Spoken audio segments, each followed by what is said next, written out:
Captain David Rodriguez had been sailing cargo ships for over 20 years, but he had never seen anything like this. The morning sun was just breaking over the small fishing port in Indonesia, and the local fishermen were acting very strange. Every time he showed them the new shipping route on his charts, they would go quiet and look away. At first, David thought it was just a language barrier.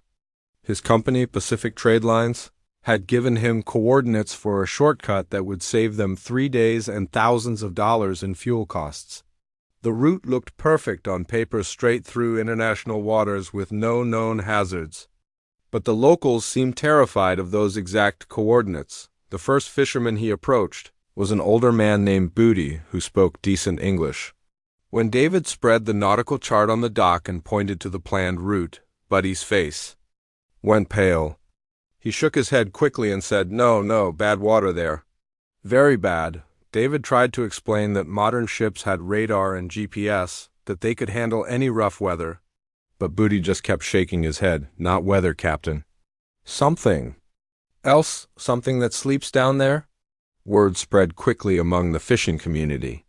Soon a small crowd had gathered around David and his charts. The younger fishermen seemed curious but nervous. The older ones looked genuinely frightened. One elderly woman pushed through the crowd and grabbed David's arm. My grandfather told me stories, she said in broken English. Long time ago, ships go there. Ships never come back. The Guardian does not like to be disturbed. David was getting frustrated. His company was losing money on longer routes while competitors found faster ways to move cargo. The executives back in Seattle didn't care about local superstitions. They wanted results, and they wanted them fast. This new route could give Pacific Trade Lines a huge advantage in the shipping business, but the warnings kept coming from everywhere. The portmaster, usually eager to help foreign captains, seemed uncomfortable. When David mentioned the coordinates, "Perhaps you should consider the traditional shipping lanes," he suggested quietly. "They have been used safely for many years." Even the local marine biologist, Dr. Lisa Chun, who was studying coral reefs in the area, had strange things to say. David met her at a small cafe near the harbor, hoping to get some scientific perspective on the local fears. "I've been studying these waters for 3 years," she told him over coffee. "There are definitely unusual readings in that area. My sonar equipment picks up structures on the ocean floor that shouldn't exist. They're too geometric, too organized to be natural rock formations." She pulled out her laptop and showed him some grainy sonar images. "Look at this. These shapes are almost like buildings or massive machines. The local university thinks it might be an unknown geological formation, but I'm not so sure." David studied the images. They did look strange, but he'd seen weird rock formations before. The ocean floor was full of surprises. "Could just be underwater mountains or coral reefs shaped by currents," he suggested. Dr. Chun shrugged. "Maybe, but there's something else. Satellite imagery from that area sometimes shows patterns in the water, geometric shapes that appear and disappear. NASA has some interesting photos, but they classify them as unexplained atmospheric disturbances." That evening, David sat in his small hotel room, staring at the shipping charts. His cargo ship, the Ocean Pioneer, was loaded and ready to go. He had a crew of 16 good people who trusted his judgment. The cargo, electronics, and machinery bound for Australia was worth millions of dollars. His phone rang. It was his boss, Tom Harrison, calling from Seattle. "Rodriguez, what's the holdup? You should have left port yesterday." David explained about the local warnings and the strange sonar readings. There was a long pause on the other end of the line. "David, I respect you as a captain, but we're a shipping company, not a ghost hunting operation. These people probably want us to use the old routes so their local pilot boats can charge us fees. Take the new route." "That's an order." After hanging up, David walked down to the harbor. The Ocean Pioneer looked small compared to the vast Pacific, stretching out beyond the harbor lights. His crew was aboard, doing final preparations. They were good people, experienced sailors who had worked with him for years. He was about to head back to his hotel when he noticed an old man sitting on a wooden crate near his ship. It was getting dark, and most of the fishermen had gone home. The man stood up slowly as David approached. "You are the captain of the big ship?" the man asked in careful English. "Yes, I'm Captain Rodriguez, and you are?" "My name is Wayu. I am too old to fish now, but I know these waters better than anyone. I heard you plan to sail through the Forbidden area." David sighed. "Look, I appreciate everyone's concern, but I have a job to do. My company needs me to take this route." Wayu nodded slowly. "I understand, you have duties. But let me tell you something. My great-grandfather was a fisherman, too. He lived to be 97 years old. Before he died, he told me a story." The old man sat back down on the crate and gestured for David to join him. Despite his frustration, David found himself sitting down and listening. Long ago, maybe 100 years, maybe more, there were ships that came to these waters. Big ships, like yours, but different. They were not from any country we knew. They were beautiful and terrible at the same time. Wayu's voice was quiet but steady. These ships had powers we could not understand. They could go under the water, like submarines, but they were bigger than any submarine. They had lights that could be seen from very far away, and they made sounds that could be heard beneath the waves. David wanted to interrupt, to explain that this sounded like old legends mixed with memories of World War II, but something about the old man's manner kept him listening. The people on these ships were like us, but they knew secrets about the ocean that we have forgotten. They could control the waves and the currents. They built cities under the water. They had weapons that could sink any other ship without firing a single shot. What happened to them? David found himself asking. Wayu looked out at the dark ocean. They fought among themselves. Great battles under the water. The ocean itself seemed to be at war. For months, the sea was angry. Huge waves, strange lights. In the sky, fish dying for no reason. He paused and looked directly at David. When it was over, most of their ships were gone, but not all. Some of them stayed behind to guard the places where their people had lived. They sleep now, but they still watch. They do not want their secrets to be found by people who are not ready. David stood up, feeling a bit foolish for listening to what was obviously a local legend. "I appreciate the story, but I really need to focus on practical matters." Wayu stood up too, moving slowly. "Captain, I do not ask you to believe in magic, but I ask you to believe in caution. The ocean is bigger and stranger than any of us understand. Sometimes the old stories exist because they help people avoid real dangers." He reached into his pocket and pulled out a small carved piece of wood. It looked like a miniature boat with strange symbols carved into it. "If you must go to that place, take this. It is very old. My family has kept it for generations. Maybe it will help." David took the carving, not wanting to offend the old man. It was surprisingly heavy for its size and felt warm to the touch. "Thank you, Wayu. I'll keep it safe." As the old man walked away into the darkness, David looked down at the carved boat in his hand. Under the harbor lights, the symbols seemed to shift and change, but that was probably just a trick of the shadows. That night, David barely slept.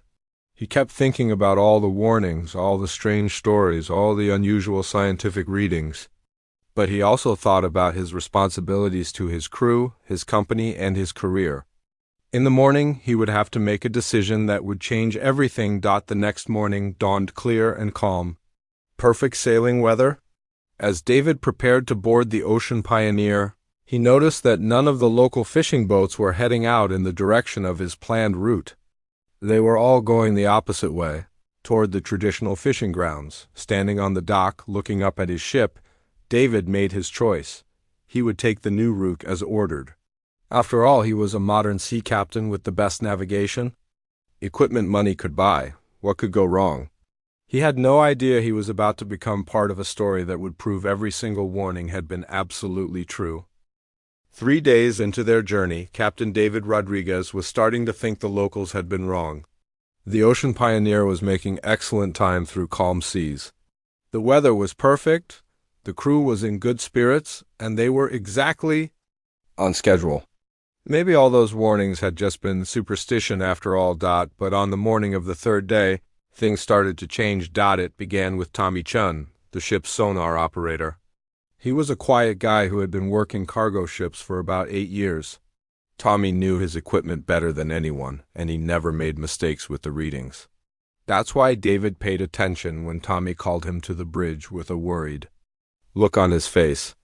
"Captain, you need to see this," Tommy said, pointing at his sonar screen. "I'm getting some really weird readings from the ocean floor." David looked at the display. The sonar was showing what looked like a massive structure directly beneath them. It appeared to be geometric and artificial, far too organized to be a natural rock formation.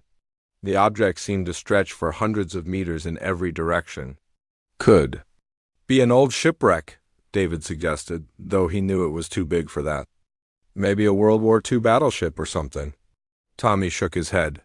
"I've seen plenty of wrecks, Captain. This is different. Look at these dimensions. It's larger than an aircraft carrier, and the shape is all wrong. It's like someone built a city down there." David studied the readings more carefully. Tommy was right. The sonar was showing what looked like buildings or massive machinery. The structure had towers, geometric patterns, and what appeared to be perfectly straight walls. No natural formation could create shapes like that. "How deep is it?" David asked. That's the strange part," Tommy replied. "It's showing up at about 800 meters down, but my equipment keeps giving me different readings. Sometimes it looks like it's rising toward the surface." Before David could respond, the ship's first officer, Rick Martinez, burst into the bridge. Rick had been working ships for 15 years and never got excited about anything. Seeing him look panicked was definitely not a good sign. "Captain, we've got problems," Rick said, trying to catch his breath. "The compass is going crazy, GPS is cutting in and out, and Jake down in the engine room says the engines are running fine, but something feels wrong." David looked at the ship's compass. The needle was spinning slowly but steadily, never settling on any particular direction. The GPS screen kept flickering between their current position and error messages. Even the radio was crackling with static that hadn't been there an hour ago. "When did this start?" David asked. "About 10 minutes ago," Rick replied. "Right around the time we passed over those coordinates the locals warned us about." David felt a chill run down his spine. He had been so focused on proving the warnings wrong that he hadn't been paying attention to exactly where they were. He quickly checked their position against the charts. They were sailing directly over the area that every fisherman in port had told them to avoid. The ship's radio crackled to life. It was Jake Patterson, the chief engineer, calling from the engine room. His voice sounded strange and distorted through the static. "Captain, you need to know something. The engines are running normally, all the readings are normal, but it feels like we're pushing through thick mud instead of water. The resistance is incredible." David grabbed the radio. "Are we losing speed?" "That's the weird part," Jake replied. "We're maintaining our speed, but it's like the water around us has changed. It's thicker somehow. And Captain, there's something else. The hull is vibrating, but not from the engines. It's like something big is moving underneath us." David looked out at the ocean around them. For the first time, he noticed that the water had changed color. Instead of the normal deep blue of the Pacific, it was now a strange blue-green, almost glowing in the afternoon sunlight. The surface was perfectly calm, but there was something unnatural about that calmness. "Tommy, are you still getting those readings from below?" David asked. Tommy was staring at his sonar screen with wide eyes. "Captain, this is impossible. The objects down there are definitely moving, and they're getting closer to the surface." Dr. Rachel Kim, the marine biologist who had joined them to study ocean conditions along the new route, came running onto the bridge. She was supposed to be taking water samples, but her equipment wasn't working properly. "Captain, my instruments are going haywire," she said, holding up a water testing device. "The temperature readings don't make sense. The water temperature has dropped 15 degrees in the last 20 minutes, but only around our ship. And look at this." She held up a clear container filled with seawater. The water was glowing with a faint blue-green light, pulsing gently like a heartbeat. "That's phosphorescence," David said, though he'd never seen it this bright during the day. No, it's not, Dr. Kim replied. I've studied bioluminescence for 10 years. This is something completely different. The water itself seems to be energized somehow. And, Captain, my depth finder is showing multiple large objects rising from the deep, objects that are moving in formation. David felt his hands getting sweaty. Everything the locals had warned him about was starting to happen. But he was irrational. Man, trained to handle emergencies at sea. There had to be a logical explanation. Then the sound started. It began as a low humming that seemed to come from everywhere at once. The crew members on deck started pointing at the water, calling out in confusion. The humming grew deeper and more resonant, like the sound of a massive tuning fork vibrating through the ocean itself. David rushed out onto the deck with his binoculars. The entire crew had gathered at the railings, staring down at the water. In amazement, the blue-green glow was getting brighter, and now they could see it extending far beyond their ship in all directions. "Captain, look at this," called out Pete Thompson, one of the deckhands. He was pointing at something in the water about 50 meters from the ship. David focused his binoculars on the spot. The water was churning gently, but in a perfect circle. As he watched, more circles appeared, forming a pattern around the Ocean Pioneer. The circles were too perfect to be natural, and they were all exactly the same size. The humming sound was getting louder now, and David could feel it in his chest. It wasn't just a sound anymore, it was a vibration that seemed to resonate through the ship itself. Some of the crew members were holding their hands over their ears, but David noticed that the sound wasn't actually painful. It was almost musical, like a song being sung in a language no human had ever heard. Dr. Kim ran back onto the deck with more equipment.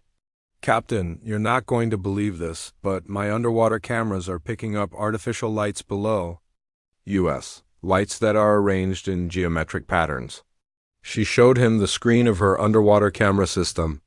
Far below the surface, they could see points of light arranged in perfect lines and circles. The lights were moving, shifting into new patterns like some kind of underwater constellation. Tommy's voice crackled over the ship's intercom. "Captain, you need to get back to the bridge right now. The sonar is showing something big coming up from the deep." "Really big." David ran back to the bridge, his heart pounding. On the sonar screen, he could see a massive object rising rapidly from the ocean floor. It was easily 4 times the size of their ship, and it was heading directly for the surface. "How fast is it moving?" David asked. "Faster than anything should be able to move underwater," Tommy replied. "At this rate, it'll reach the surface in about 15 minutes. David grabbed the ship's radio and tried to contact the Coast Guard, but all he got was static. Even their satellite phone wasn't working. They were completely cut off from the outside world, looking out at the glowing water around them. David realized they were trapped in something far beyond his understanding. The old fisherman's warnings echoed in his mind. Something that had been sleeping in these waters was waking up, and the Ocean Pioneer had disturbed its rest. The humming grew louder, the lights below grew brighter, and somewhere far beneath their ship, something ancient and powerful was rising to meet them. David reached into his pocket and felt the small wooden carving the old man had given him. It was warm to the touch, almost hot, and for the first time since leaving port, he wondered if they were all going to survive what was coming next. The myths were about to become reality, and there was nowhere to run. The first thing Captain David Rodriguez noticed was that the ocean had gone completely silent. The humming that had been vibrating through their ship for the past hour suddenly stopped. Even the normal sounds of waves against the hull disappeared. It was as if the entire Pacific Ocean was holding its breath. "Captain, something's happening," Tommy called from the sonar station, his voice barely above a whisper. "The object is almost at the surface. Distance 200 meters and rising fast." David looked out at the water around the Ocean Pioneer. The blue-green glow had spread as far as he could see in every direction. The ocean looked like liquid light, perfectly still and eerily beautiful. His crew stood at the railings, completely mesmerized by what they were seeing. Dr. Rachel Kim was frantically trying to get her cameras working. "This is incredible," she whispered. "The water temperature is rising now, but only in specific patterns. It's like something massive is generating heat down there." Then the water began to move. At first, it was just a gentle swelling about 100 meters off their starboard side. The ocean surface rose slowly, like a hill growing out of nothing. But this wasn't a normal wave. The water stayed together, forming a perfect dome that kept getting higher and higher. "What the hell is that?" asked Rick Martinez, the first officer. He had his binoculars trained on the rising water dome, but nothing in his 15 years at sea had prepared him for this. The dome of water continued to grow, reaching 10 meters high, then 20, then 30. It was like watching a liquid mountain being born. The crew of the Ocean Pioneer stood in stunned silence, unable to believe what they were seeing. "Captain," Tommy's voice cracked over the intercom. "Whatever's down there, it's huge. My sonar is showing something that's over 300 meters long. That's bigger than any ship ever built." David felt his legs go weak. 300 meters was almost the length of 3 football fields. No human vessel had ever been that large. But as he watched the dome of water continue to rise, he realized that something was about to break through the surface. The water dome reached 50 meters in height, towering over their ship like a liquid skyscraper. Then, slowly and impossibly, something began to emerge from the top. It started as just a dark shape pushing up through the water. But as more of it became visible, the crew realized they were looking at the tip of something that defied all logic. It was sleek and curved, made of a material that looked like polished black metal, but reflected light in ways that hurt to look at directly. "Is that ... Is that a submarine?" whispered Pete Thompson, one of the deckhands, but as more of the vessel emerged, it became clear that this was nothing like any submarine ever built. The design was flowing and organic, as if it had been grown rather than constructed. Strange symbols covered its surface, symbols that seemed to shift and change. When you looked at them directly, the water dome began to collapse as the massive vessel fully surfaced. The ocean rushed away in all directions, creating waves that rocked the Ocean Pioneer like a toy boat. But the strange ship rode the waves as if it weighed nothing at all, moving with a grace that seemed impossible for something so large. "My God!" Dr. Kim breathed, finally getting her camera to work. She started taking pictures as fast as she could.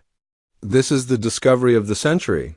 This changes everything we know about human history." The ancient vessel was now fully visible, floating parallel to their ship about 50 meters away. It was even larger than Tommy's sonar had indicated, easily 400 meters long and shaped like nothing David had ever seen.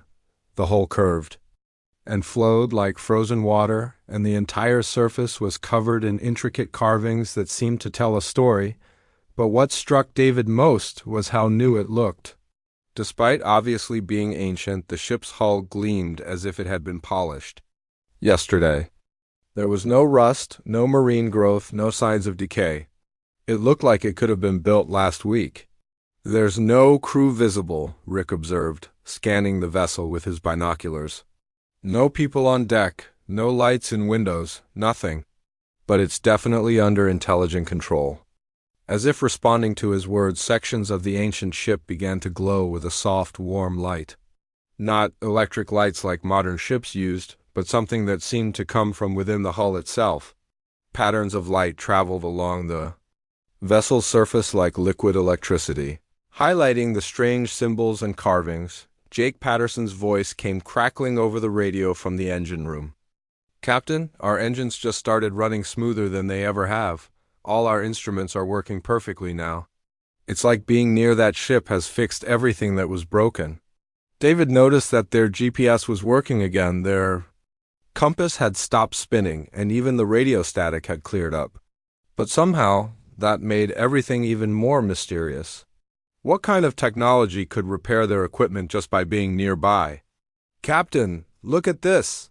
Dr. Kim called out, showing him her underwater camera display.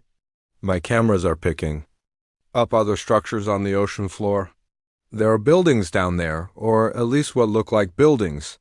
This ship isn't alone." David studied the grainy images on her screen. Far below, he could see geometric shapes arranged in patterns that looked disturbingly like a city. Towers and domes and connecting structures stretched across the ocean floor as far as the cameras could see. The ancient ship began to move, turning slowly to face the ocean pioneer directly. As it did, the crew could see more details of its incredible design. The bow was carved into the shape of some kind of sea creature, but not like any animal that existed today. The stern had what looked like massive fins or wings that moved gently in the water. "It's beautiful," whispered Lisa Wong, the ship's cook, who had come up from the galley to see what was happening. "Scary, but beautiful," David had to agree. The vessel was both magnificent and terrifying. It represented technology far beyond anything modern humans had achieved, but it also radiated a sense of ancient power that made him feel very small and vulnerable. Then something even more incredible happened. The crew began to experience what could only be described as visions. It started with David, but quickly spread to everyone on deck. Images flashed through their minds, not like memories, but like they were watching movies of events that had happened long ago. They saw vast cities beneath the waves, filled with people who looked human but moved through the water as easily as through air. They saw fleets of ships like the one floating beside them, traveling through underwater canyons and across ocean floors. "Are you guys seeing this too?" asked Tommy, his voice shaky. "The underwater cities, the battles, the technology?" Everyone nodded. They were all experiencing the same visions, seeing the same impossible scenes of an advanced civilization that had once ruled the oceans. They saw how these people had learned to work with the sea itself, building ships that could exist both above and below water, powered by the planet's own energy. But they also saw darker images. Great battles fought in the depths, cities destroyed by wars and natural disasters, and finally, the decision to leave Guardians behind to protect their most important secrets. "The ship," Dr. Kim said suddenly, understanding flooding her voice. "It's not just a ship, it's a Guardian. It's been waiting here, protecting something important."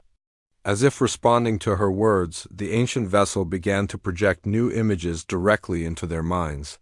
They saw the location where they now floated, but thousands of years ago. Below them had been one of the civilization's most important research centers, a place where they had developed technologies that could heal the oceans or destroy them. The Guardian ship had been left behind to make sure those technologies would only be discovered by humans who were ready to use them wisely.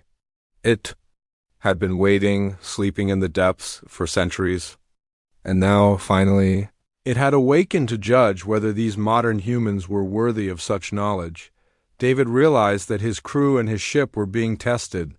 The Guardian wasn't just showing them visions of the past, it was studying them, trying to determine their intentions and character. Their fate, and possibly the fate of all humanity, might depend on what this ancient intelligence decided about them. The massive vessel continued to float beside them, silent and magnificent, while its alien technology continued to probe their minds and hearts. David had never felt so small, but also so amazed in his entire life. As darkness began to fall over the Pacific, the ancient Guardian ship transformed into something even more incredible. Captain David Rodriguez watched in amazement as sections of the massive vessel began to glow with patterns of light that seemed to dance across its hull like living electricity. The lights weren't harsh like modern ship lighting. Instead, they had a warm, organic quality that reminded David of bioluminescence, but far more complex and beautiful. The patterns moved in waves from bow to stern, creating intricate designs that told stories without words. "Captain, this is impossible," Dr. Rachel Kim whispered, her camera capturing everything she could. "Those aren't electric lights. The energy signatures I'm reading suggest something completely different. It's like the ship itself is alive," Tommy Chen called from the bridge, his voice filled with excitement and fear. "Captain, the sonar is showing us things that can't be real. The structures on the ocean floor are lighting up too. There's an entire city down there, and it's waking up." David looked down at the water around the Ocean Pioneer. The blue-green glow that had surrounded them earlier was now pulsing in rhythm with the lights on the Guardian ship. It was as if the ocean itself was communicating with the ancient vessel. The visions that had started earlier were becoming stronger and clearer. But now, instead of just seeing random images, the crew was experiencing what felt like guided tours through history. Dr. Kim, who had studied maritime archaeology, was the first to understand what they were witnessing. "These aren't random visions," she said, gathering the crew around her on the main deck. "This ship is teaching us. It's showing us the real history of human civilization." The images flooding their minds told an incredible story.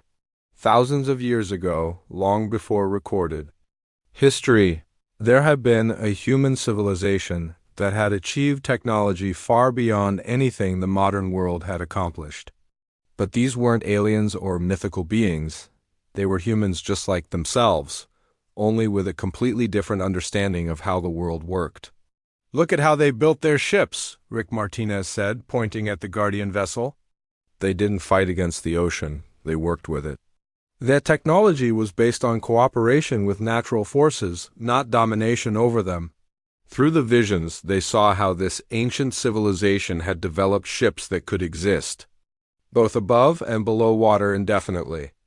The vessels weren't just made of metal and machinery, they were grown using biological processes that merged living tissue with advanced materials. The ships could heal themselves, adapt to different environments, and even think for themselves. To some degree, Jake Patterson, the chief engineer, was fascinated by what he was learning. "Their power source isn't fuel or nuclear energy," he reported over the radio from the engine room. "From what I can see in these visions, they tap directly into the planet's own energy systems. Geothermal, magnetic, even the gravitational forces of the moon and sun." The ancient people had built vast underwater cities powered by volcanic vents and ocean currents. They had developed agriculture systems that worked with sea life instead of destroying it. Their transportation network used the natural flow of ocean currents like highways, allowing them to travel across the world without disturbing the marine ecosystem. But the visions also showed the darker side of this lost civilization. Despite their incredible technology and wisdom, they had made the same mistakes that humans always seem to make. Different groups had developed different ideas about how their technology should be used, and eventually those differences had led to conflict. "It's heartbreaking," said Lisa Wong, the ship's cook, who had been experiencing particularly vivid visions. "They achieved everything we dream about: clean energy, harmony with nature, the ability to explore the deepest parts of the ocean. But they still couldn't get along with each other." The civil wars that had destroyed the ancient civilization had been unlike anything in recorded history. Battles fought in the depths of the ocean, using weapons that could control the very currents and tides. Cities that could move across the ocean floor, carrying entire populations to safety or to war. Technology that could heal or destroy entire ecosystems with the flip of a switch. Dr. Kim was taking notes as fast as she could, trying to record everything they were learning. "The wars weren't just about territory or resources," she explained. "They were about philosophy. Some groups believed their technology should be shared with all humans. Others believed it was too dangerous and should be strictly controlled. The final war had been devastating. The visions showed massive underwater explosions that had reshaped the ocean floor, tsunamis that had wiped out coastal civilizations around the world, and the tragic decision by the survivors to hide their technology from future generations. They realized that humanity wasn't ready, David said, beginning to understand the true purpose of the guardianship. So they sealed away their most dangerous technologies and left guardians to protect them. But the guardians weren't just security systems.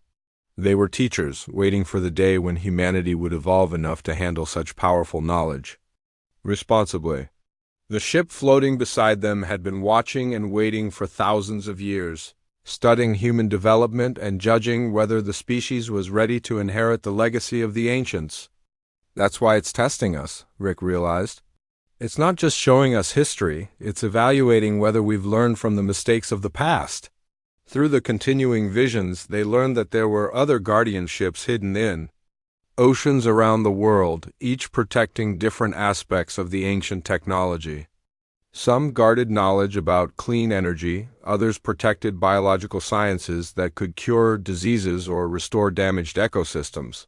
The most powerful guardians protected weapons technology that could either save the planet or destroy it completely. The guardian ship beside them was protecting one of the most important sites and underwater research facility that contained the key to understanding how the ancients had achieved harmony with the natural world. But that same knowledge could be used to create environmental weapons of unimaginable destruction. No wonder the local fishermen were afraid, F. Thompson said quietly. Their ancestors probably witnessed the final battles.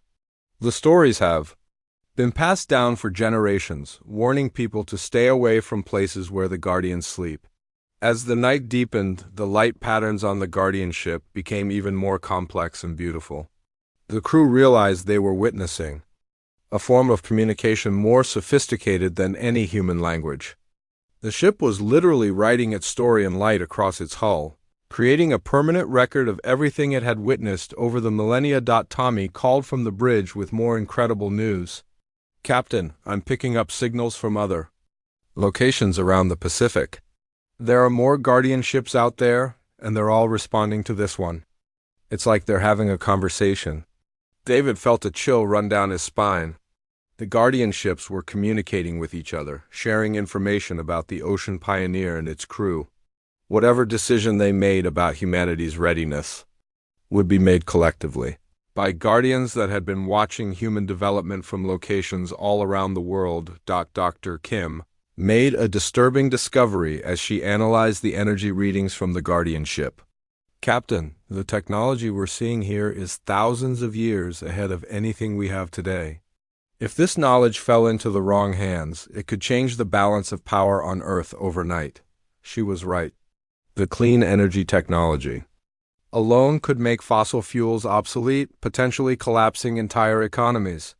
The biological sciences could revolutionize medicine, but could also create biological weapons. The transportation technology could make traditional shipping and aviation industries irrelevant. That's exactly why the Guardians exist, David realized. They're making sure that when this knowledge is finally revealed, it goes to people who will use it to help humanity, not destroy it. As the crew of the Ocean Pioneer continued to receive visions and knowledge from the ancient ship, they began to understand that they were participating in one of the most important moments in human history. The Guardians were finally ready to consider sharing their secrets, but only if they judged that humanity had evolved beyond the mistakes that had destroyed the ancient civilization. The test was far from over, and the fate of the entire human species might depend on the decisions made by 18 ordinary sailors in the middle of the Pacific Ocean. Dawn broke over the Pacific Ocean like nothing Captain David Rodriguez had ever seen before. The water around the Ocean Pioneer had returned to its normal deep blue color, but the ancient guardian ship still floated beside them, now gleaming like polished silver in the morning sunlight. David stood on the deck of his ship, feeling like he had aged 10 years in a single night. The visions had stopped, but the knowledge remained crystal clear in his mind. He understood now why the local fishermen had been so afraid, why the warnings had been passed down through generations, and why his crew had been chosen for this encounter. It wasn't an accident that they had found the Guardian ship. It had been waiting for them, or more accurately, waiting for someone like them. The ancient intelligence had been monitoring human development for centuries, watching for signs that the species had evolved beyond the destructive patterns that had doomed the previous civilization. Captain, Dr. Rachel Kim called softly from across the deck. I think it's trying to communicate with us directly now. David looked at the Guardian ship and noticed that the light patterns on its hull had changed. Instead of the complex flowing designs they had seen during the night, there were now simple, clear symbols that seemed to pulse with intention. Even without understanding the ancient language, David could sense that the ship was asking them a question. The answer came to him not in words, but as a deep understanding that seemed to settle into his mind like truth. The Guardian wanted to know what they intended to do with the knowledge they had received. Would they rush back to civilization and sell this discovery to the highest bidder? Would they try to claim the technology for their own country or company? Or had they learned something more important from the visions of the past? Tommy Chen's voice crackled over the ship's intercom. "Captain, I'm picking up transmissions from the Guardian ship, but they're not radio signals. It's something else, something that's going directly to our navigation systems." David hurried to the bridge and found Tommy staring at their instruments in amazement. The ship's GPS was showing their exact location, but it was also displaying dozens of other coordinates across the Pacific, Atlantic, and Indian Oceans. Each coordinate was marked with a symbol that matched the ones they had seen on the Guardian ship's hull. "Those are the locations of other Guardian ships," Dr. Kim said, joining them on the bridge. "They're all connected, all part of the same network, and they're all waiting to see what we decide." Rick Martinez, the first officer, was studying the coordinates with growing excitement. "Captain, do you realize what this means? If there are Guardian ships at all these locations, then there are ancient sites all over the world. Underwater cities, research facilities, libraries of knowledge that could change everything." But David felt a heavy weight settling on his shoulders. The Guardian wasn't just showing them these locations as a gift. It was presenting them with a choice that would determine the future of human civilization. They could take this information and use it to make themselves rich and powerful, or they could honor the ancient covenant that the Guardians had been protecting for millennia. Jake Patterson climbed up from the engine room, his face pale but determined. "Captain, something's happened to our ship. The engines are running better than they ever have. All our equipment has been upgraded somehow, and I found this in the engine room." He handed David a small metallic device that seemed to shift and flow like liquid mercury, but held a solid shape. It was warm to the touch and hummed with barely contained energy. "I don't know what it is," Jake continued, "but when I touch it, I understand how it works. It's a power source that taps into the Earth's magnetic field. Clean, unlimited energy that could power our ship indefinitely without burning a single drop of fuel." Dr. Kim examined the device with wonder. "This is just a sample, isn't it? A demonstration of what the Guardians could share with humanity if they judge us worthy." David looked around at his crew. These were good people, honest sailors who had worked hard their entire lives. They weren't scientists.